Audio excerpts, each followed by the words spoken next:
I enjoy DLC. Yes, I actually do. I like it. I like being told, here, we're going to give you this content if you pay us a fraction of what the game actually costs, and you can continue playing your game. And that's the topic of what I want to talk to you about. A lot of people either love DLC or they hate it.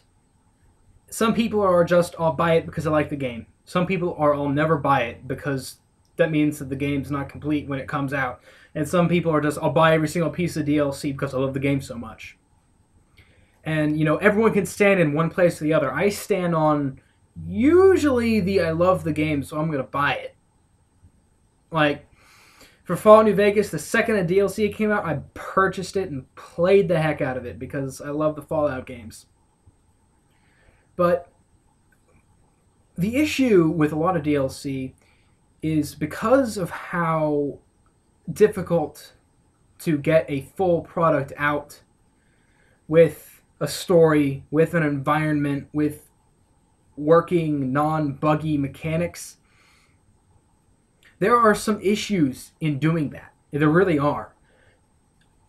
A game like Mass Effect 2, Mass Effect 2 specifically, it had the layer of the Shadow Broker DLC, which came out a full year after the game was released. One whole year. That's a lot of time later. And that sort of stuff, it's difficult to make a judgment on that, mostly because unless it's like a multiplayer game, there's a good chance you're not going to be going back. There's a really good chance you're just going to play the game, finish it, and then you wait for the next game. But when they add on DLC, it's like, okay, well, now I can go back and continue playing. But it's like, okay, I gotta relearn the mechanics, I gotta do this and this and this. So, DLC is a very interesting, very, very interesting way of adding to a game. You look at MMOs. I'll use WoW because it's the big gleaming example.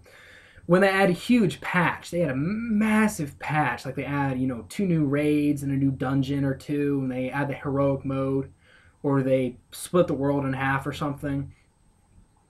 That sort of stuff works very well because it's an MMO. And they can do this sort of, okay, every couple months we're going to add this new thing. Because it's a game that requires repetitive support for you to continue playing it and for you to continue to succeed. That makes sense. The same works for a very multiplayer-focused game like Call of Duty.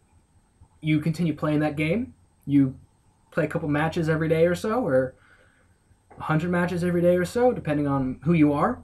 And they release a new map, and you're like, okay, well, I have another venue to kill people on. It's great. That makes perfect sense. But for the single-player games like Mass Effect and Fallout, you can't just pull open the program used to make maps, build a new map, play a couple matches on it, and go, okay, it's ready for release, and boom, here's your new map.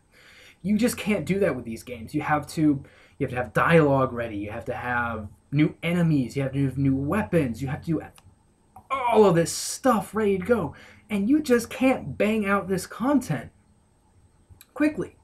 And that's unfortunate. Would be a good word if it weren't for the fact that the games are designed so you continue playing them.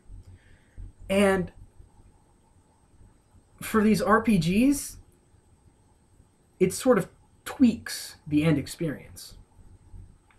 Now, if you buy a Game of the Year edition, like the Game of the Year edition of Fallout 3, has all of the DLC plus the game, that is a great way to have DLC presented to you.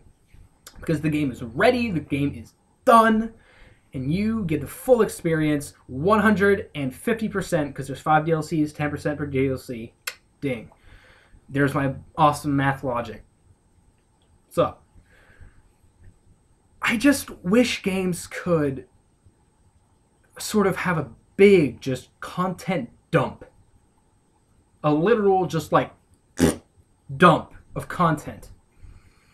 And I want this because in these single-player games, you play it and you beat it, or maybe you play it 3 times and you beat it, but maybe there isn't DLC yet. There is no justification for you to go back and play it again. And that's an issue. And I can go even further in saying some of the earlier Borderlands DLC, that's a very interesting situation to point out, is the Borderlands DLC. Mad Moxxi's, for example, was something you could do at any level. And it provided a legitimate benefit to having it because you had that storage system in the bank where you keep all your guns you don't want to use, but you think they're really cool, so you want them. And, a lot of the other DLC, the General Knox and the Clapchops Revolution, those add-ons were practically a whole story, a whole brand new game that you just took your character into and you had fun. And, I kind of wish RPGs would do this more. But the thing is, it's the exact same style of DLC. You take a character into this new story. But the difference between like Fallout and Borderlands is, Borderlands, there's a justification to continue playing once you finish the main story. You have this New Game Plus. And games need to have New Game Pluses. If you're gonna do an RPG, you need that New Game Plus. If you don't have New Game Plus, you better make sure your main story and the amount of content the player has to do is long. I've cleared the Fallout map. I think it was 120 hours. I did every single thing. I did all the DLCs, and I did the whole main story, and did every single quest. In about 120 hours, I think. That's a lot of content, but if you can get the game done in that scope of time, it's a hard sell. Versus Borderlands, which you complete the game once, that takes about 30, 40 hours maybe. Play the game again, you have even more levels, you get more weapons, you have harder enemies, and it's co-op.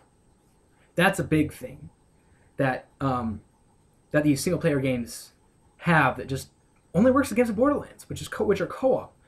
So developers who are making these huge epic RPGs that don't have any single multiplayer components, make sure you have a lot to do. And make sure if you do a lot, make sure you can put it out with content almost ready to go within like a month. Because Skyrim on the Xbox versus Skyrim on the computer is very different because you have the whole creation kit and you have mods, and those are two very different things. In terms of, you can have the creation kit and mods on the computer, and the Xbox, you just wait for DLC. And that's unfortunate for some people because that means that people who are enthralled with the game, they beat it, they spend 300 hours beating it, and it's like, well, I guess I do it again? But there's nothing new to add on to it. It's just doing more of the same, but maybe a different way. And that's difficult to balance. DLC is a weird little contraption brought into the world by the Dreamcast. So, whenever you make DLC, whenever you buy DLC, know that it might not be exactly what you're expecting.